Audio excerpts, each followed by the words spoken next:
ప్రేమగల మా తండ్రి, పరిశుద్ధుడు అయిన మా దేవ, మహోన్నతుడు అయిన మా కృప కలిగిన దేవ, మీకు వందనాలు. ప్రతి ఉదయం ఈ రీతిగా మీ పాదాల చింత చేరి శ్రేష్టమైన మీ మాటలు మేము ధ్యానించడానికి మీరు ఇచ్చిన మహాకృపను బట్టి వందనాలు. వింటున్న మా శ్రోతలందరినీ దీవించండి, దర్శించండి, ఆశీర్వదించండి, ఆధ్యాత్మికంగా బలపరచుకుని అడుగుతూ ఉన్నాం. అలాగే ప్రభా, ముఖ్యంగా ఎగ్జామ్స్ రాయిపోతున్న బిడ్డలు 10th class, intermediate, degree, PG, group 2, అలాగే డిఎస్ ఎగ్జామ్స్, అలాగే ప్రభా రైల్వేస్ ఎగ్జామ్స్, బ్యాంక్ ఎగ్జామ్స్ రాయిపోతున్న బిడ్డలందరిని బట్టి ప్రార్థిస్తున్నాం. బిడ్డల్ని దీవించి ఆశీర్వదించి బలపరచమని. అయ్యా, విదేశాల్లో ఉన్నారు బిడ్డలు, వారిని గురించి కూడా ప్రార్థిస్తున్నాం. శ్రేష్టమైన ఆరోగ్యమును, చక్కని పనితనాన్ని బిడ్డలకు దయచేసి మీ కృప, మీ కాపుదల వారి చుట్టూ ఉంచి నడిపించి బలపరచమని అడుగుతూ ఉన్నాం. అలాగే అనారోగ్యంతో బాధపడుతున్న బిడ్డలను బట్టి ప్రార్థిస్తున్నాం. చిన్న బిడ్డ నైసి విషయం కూడా ప్రార్థిస్తున్నాం. ప్రభా, బిడ్డకు పరిపూర్ణమైన ఆరోగ్యం ఇచ్చి నడిపించి బలపరచమని యేసయ్య పరిశుద్ధ నామంలో అడిగి వేడుకొనుచున్నాము తండ్రి, ఆమేన్. అందరికీ వందనాలండి. కీర్తన గ్రంథ ధ్యానాంశాల్లో 5వ అధ్యాయాన్ని మనం ధ్యానం చేస్తూ ఉన్నాం. తన మనవి వినమని దావీదు దేవుణ్ణి కోరుతా ఉన్నాడు. 1వ వచనం నుండి 7వ వచనం వరకు. తనని నడిపించమని దావీదు అడుగుతున్నాడు. 8, 9 వచనాలు. తనకు న్యాయం తీర్చమని దావీదు అడుగుతున్నాడు. 10 నుండి 12 వచనాలు. ఈరోజు మనం ఈ 3వ భాగములో 10 నుండి 12 వచనాల్లో 10వ వచనాన్ని మనం ధ్యానం చేద్దామండి. ఈ 10వ వచనం తిరుగుబాటుదారుల యొక్క నాశనాన్ని గురించి మనం చూస్తూ ఉన్నాం. 5వ అధ్యాయం 10వ వచనం అండి. దేవా, వారు నీ మీద తిరుగుబడి ఉన్నారు, వారిని అపరాధులనుగా తీర్చుము. వారు తమ ఆలోచనలలో చిక్కుబడి కూలుదురుగాక, వారు చేసిన అనేక దోషములను బట్టి వారిని వెలివేయుము. తన శత్రువుల మీద పగ తీర్చుకోవాలనే ప్రార్థన కాదు ఇది. దావీదు ఆత్మలో చాలా ఉన్నతంగా ఉన్నాడండి. తనను ఎంతో తీవ్రమైన కోపంతో దూషించి శపించిన ఆ షిమీనే చంపడానికి ఇష్టపడలేదు. అబ్షాలోము ఎంత దారుణంగా ప్రవర్తిస్తున్నా అతన్ని కనికరించి దయ చూపించమని యోవాబుతో చెప్పాడు. దావీదు యొక్క హృదయం పగ తీర్చుకోవడం మీద లేదు.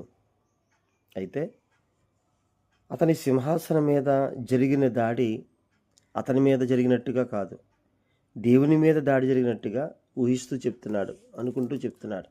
దేవా, వారు నా మీద కాదు నీ మీద తిరగబడి ఉన్నారని చెప్తున్నాడు.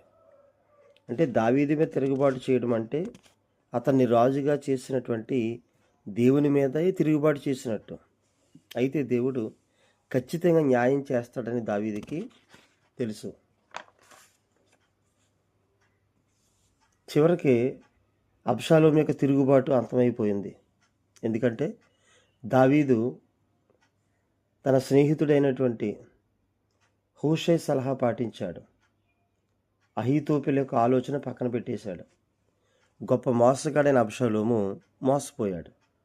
దేవుని న్యాయపు తీర్పుకి ఇది చక్కని ఉదాహరణ. ప్రియులారా, దావీదు యొక్క సింహాసన విషయంలో దావీదు ఎంత గొప్ప ఆలోచన చేస్తూ, ప్రభువా, వారు తిరుగుబాటు చేసింది నా మీద కాదు, నన్ను రాజుగా అభిషేకించి ఇచ్చినటువంటి సింహాసనం మీద వాళ్ళు తిరుగుబాటు చేస్తున్నారంటే వారు ఖచ్చితంగా నీ మీద తిరుగుబాటు చేసినట్టే అని మాట్లాడుతూ ఉన్నాడు.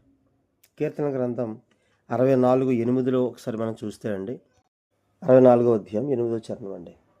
వారు కూలెదరు, వారు కూలుటకు వారి నాలుకే కారణము, వారిని చూచి వారందరూ తల ఊచుదురు. ప్రియులారా, కూలిపోతారు శత్రువులు. ఎవరో వారిని ఏం చేయక్కర్లే, వారు కూలడానికి వారి నాలుకే కారణం. వారి నాలుగుతో చేసిన, నోటితో మాట్లాడిన మాటలను బట్టి వారు నాశనాన్ని తెచ్చుకుంటారని. కాబట్టి అబ్షాలోము విషయంలో అబ్షాలోముతో పాటు అహీతోపెలు సలహా ఇవ్వడానికి చేరి ఉన్నాడని దావీదు విని ఈ ప్రార్థన చేస్తూ ఉన్నాడు. సమూయేలు 2వ గ్రంథం 15:31 అండి. సమూయేలు 2వ గ్రంథం 15:31. అంతలో ఒకడు వచ్చి అబ్షాలోము చేసిన కుట్రలో అహీతోపెలు చేరి ఉన్నాడని దావీదుకు తెలియజేయగా, దావీదు, యెహోవా, అహీతోపెలు యొక్క ఆలోచనను చెడగొట్టుమని ప్రార్థన చేసిన. అంటే అక్కడ రాయబడినటువంటి 5వ అధ్యాయంలో 10వ వచనం రాయబడినటువంటి మాటలు మనం చూస్తే, వారు చేస్తున్నటువంటి ఆలోచన వారిని నాశనం చేయి ప్రభా, వారి ఆలోచన చేత వారు చిక్కుబడుదురుగాక అని 5:10 కీర్తనలో చెప్పినట్టుగానే ఇక్కడ దావీదు ప్రార్థన చేస్తూ ఉన్నాడు. అయ్యా, వారి ఆలోచన అహీతోపెల యొక్క ఆలోచనను చెడగొట్టుమని ప్రార్థన చేశాడు. ఇదే సమూయేలు గ్రంథంలో 17వ అధ్యాయం 14వ వచనం 23వ వచనం అండి. సమూయేలు 2వ గ్రంథం 17వ అధ్యాయం 14వ వచనం 23వ వచనం. అబ్షాలోమును ఇశ్రాయేలు వారందరూ ఈ మాట విని అర్కీయుడగు హూషై చెప్పిన ఆలోచన అహీతోపెలు చెప్పిన దానికంటే యుక్తమని ఒప్పుకొనిరి. అనగా యెహోవా అబ్షాలోము మీదికి ఉపద్రవము రప్పింపగలందుకై అహీతోపెలు చెప్పిన యుక్తిగల ఆలోచనను వ్యర్థము చేయ నిశ్చయించి ఉండెను. అహీతోపెలు చాలా భయంకరమైనటువంటి ఆలోచన, ఇబ్బందికర ఆలోచన, తండ్రి మీద తిరుగుబాటు చేసే ఆలోచన అబ్షాలోముకి చెప్తూ ఉన్నాడు.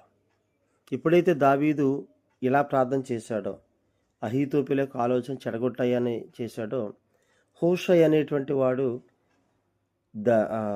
అబ్షాలోముకి సలహా ఇవ్వడం మొదలు పెడితే హూషై ఆలోచన అహీతోపెల యొక్క ఆలోచన కంటే గొప్పగా ఉన్నట్టుగా చూశారు. సో దాన్ని బట్టి యెహోవా అబ్షాలోము మీదకి ఉపద్రవం రప్పింపగలందులకై అహీతోపెలు చెప్పిన ఆలోచన వ్యర్థం చేశాడు దేవుడు. అంటే దేవునికి విరోధంగా నిలబడిన ఏ ఆలోచన వర్ధిల్లదండి. దేవుని ప్రణాళికకు వ్యతిరేకంగా, దైవజనులకు, దేవుని బిడ్డల మీదకి వ్యతిరేకంగా మాట్లాడిన ఏ ఆలోచన వర్ధిల్లదు. అవి వృధా అయిపోతాయి. దేవుడు వాటిని ఖచ్చితంగా వ్యర్థము చేయ నిశ్చయిస్తాడు. 23వ వచనం, అదే 17వ అధ్యాయం అండి. ఇక అహీతోపెలు యొక్క అంతం చూడండి ఎలా ఉందో.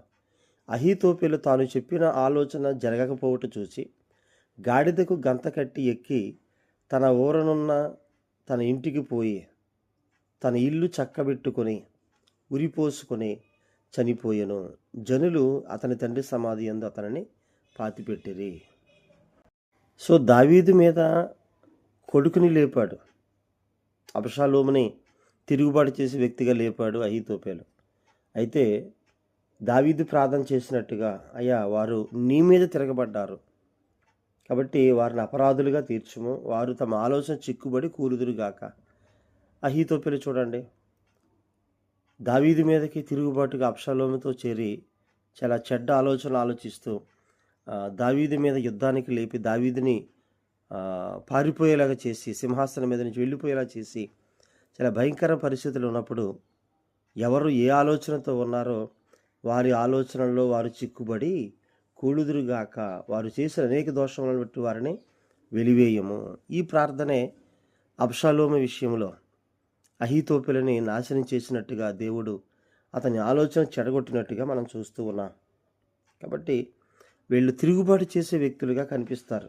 ఇశ్రాయేలీయులు కూడా చాలా సందర్భాల్లో మనం వారిని చూస్తూ ఉన్నప్పుడు అండి, 106వ అధ్యాయం కీర్తనలు 106వ అధ్యాయం 7వ చరణం, 9 నుండి 13 చరణాలు, 21, 22 చరణాలు కనుక మనం చూస్తే 106:7 అండి.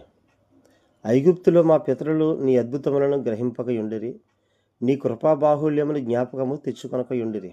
సముద్రమునొద్ద, ఎర్ర సముద్రమునొద్ద వారు తిరుగుబాటు చేసిరి. సరేండి, ఎర్ర సముద్రాన్ని ఎంత చక్కగా ఆయన పాయలు చేసి, అంత మహా గొప్ప భయంకరమైన గొప్ప కార్యాన్ని దేవుడు చేసి వాళ్ళని ఎర్ర సముద్రం దాటి తీసుకొస్తే వెంటనే వాళ్ళు ఆయన మీద మరలా తిరుగుబడ్డారు. ఆ మాట కూడా ఒకసారి మనం చూద్దామండి.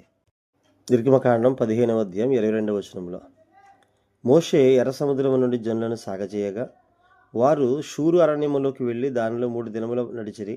అచ్చట వారికి నీళ్లు దొరకలేదు. అంతలో వారు మారాకు చేరిరి. మారా నీళ్లు చేదైనవి కనుక వాళ్ళు అక్కడ మోషే మీద ఆ నీళ్లు త్రాగలేక వాళ్ళు మోషే మీద సణుక్కున్నారు, మేమేం తాగుతాం, ఏం చేస్తామని. అంతకుముందే ఎర్ర సముద్రం దాటి వచ్చారు వాళ్ళు. ఇంత గొప్ప కార్యం చేసిన వాడు వాళ్ళకి ఆహారం ఇవ్వలేడా, నీళ్ళు ఇవ్వలేడా? ప్రియులారా, మనం కూడా అలాగే ఉంటాం. ప్రతి చిన్న విషయానికి దేవుని మీద కోపాటం, దేవుని తిరుగుబాటు చేయడం చేస్తూ ఉంటాం. అది దేవుని యొక్క ఔన్నత్యాన్ని మనం వ్యతిరేకించినట్టే, అతని ఆలోచన, దేవుని ఆలోచనని మనం వ్యతిరేకించినట్టే. కాబట్టి ప్రతి దానికి మనం దేవుని మీద మాత్రమే ఆధారపడదాం, ఆయన ఆలోచన నెరవేరుద్దాం. దేవుడు తన మాటలు దీవించును గాక. ఆమేన్.